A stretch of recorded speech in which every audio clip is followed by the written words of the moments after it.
student, I'm Mr. Leung. So in this video, we are going to talk about the seed bank partnership. So in this part, actually, I want you to recall the concept of the factors for seed germination. Because in the seed bank, actually, what we are going to do is to inhibit the seed germination. We would like to store it for a decades or even longer time.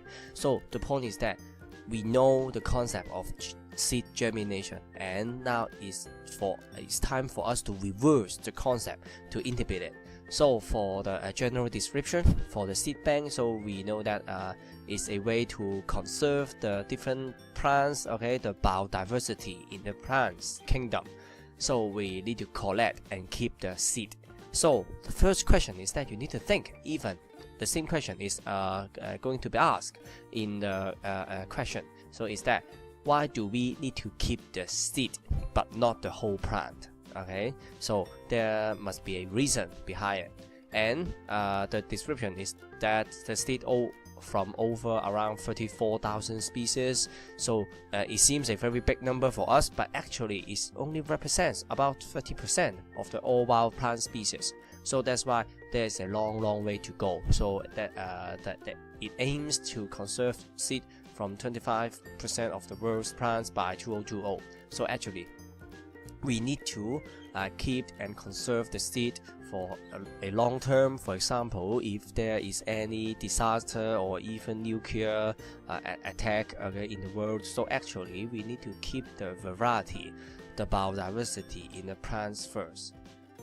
Because later on we shall talk about the ecosystem, because the producer of the ecosystem, that's the plants. So without the producer, actually we do not have any food to eat.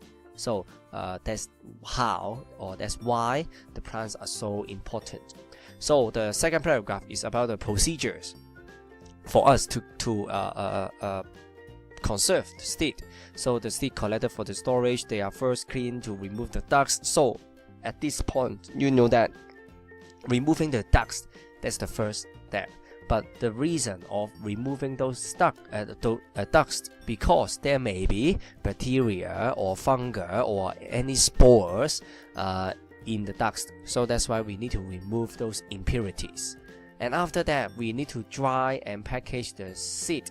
So at this time, I would like to tell you that this term dried, don't misunderstand that we put them in the oven, and then remove all the water. You evaporate all the water inside the seed. Don't misunderstand that. That's totally not that way, because we are not going to measure the dry mass of the seed. We only want to make it dry. For example, if we take the seed from the apple, so actually it's not that wet. But if we collect the seed from the mango, actually it's quite wet. So this time we need to dry it. Maybe just dry the surface, but not dry the whole seed. So not the concept of measuring the dry mass. Don't think about it. And also pack it in the airtight containers in the dry room. So at least in this sentence, you know that the environment is very dry, without water for the seed to germinate, right? And also the containers, they are airtight. So actually, we also block the oxygen to reach the seed as well. So at least, recall the necessary factors for seed germination. We already removed the water and also removed the oxygen from the seed. And the last part is that the seed in the containers are finally transferred to a cold room at around minus 20 degrees Celsius. So for long-term storage. So at least you know that even for the temperature, for the warmth, we also remove this factor. So for the water, for the oxygen, and also for the warmth, we remove these necessary factors for the seed germination. And then you know that that's why we can reverse, those factors, to keep the seed for us.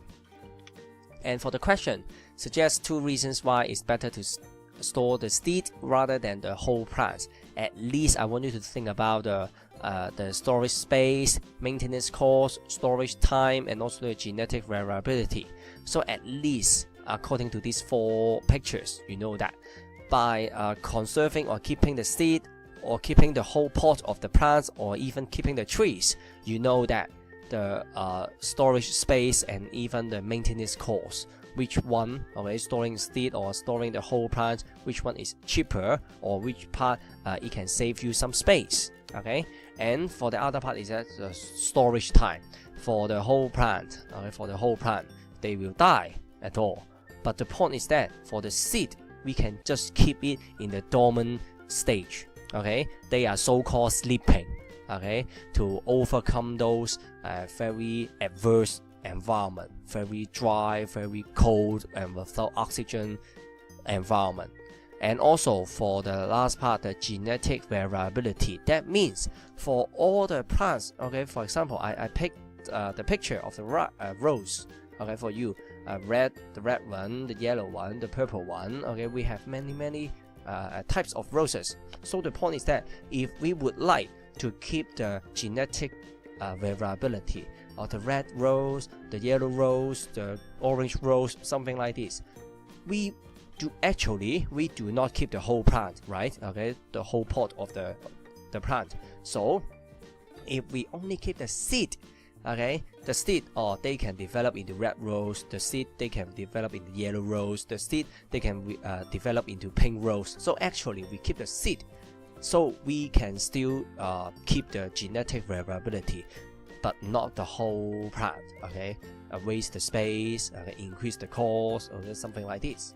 And for the second one, explain why the seeds are dried before storage at the seed bank. So actually, the concept is very similar of keeping the food dry, the orange or the bread. Okay, so the point is that keeping the food or keeping the seed dry, okay, we would like to avoid the growth of something which may spoil the seed, to damage the seed, to make them cannot germinate at all.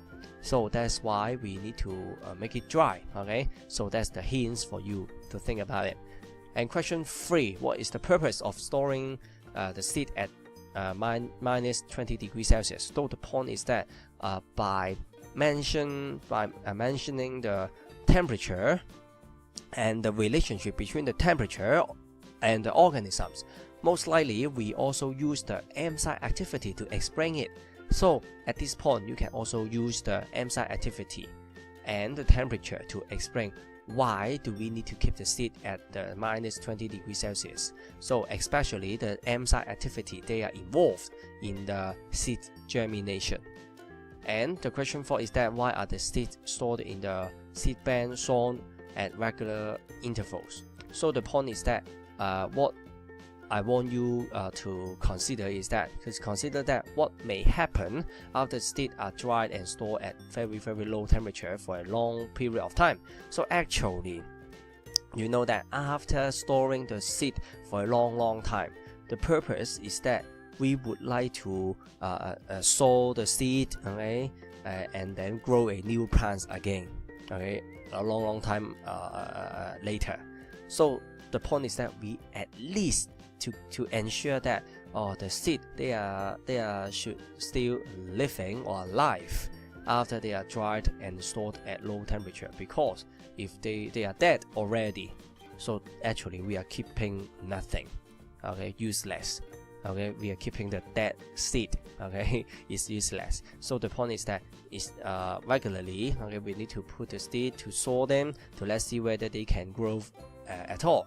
So but don't worry about that. You may think, if I sow the seed, so actually the number of the seed will be decreasing, right? But the point is that if the seed they can grow up to a new plant, and later on we shall get the new seed again. So don't worry about the number of seed, they will keep decreasing, okay. So at least that's the method. So there will be 2 videos for you to take a look about the seed bank, okay. One is in Chinese and the other one is in English. So at least I hope you to take a look at these 2 video first, and if you have any question, please leave your question in the message box. I will reply you very soon. So, and actually I think that's the last video in this year 2017. So I wish you all Happy New Year, stay healthy, good luck to your study, bye bye.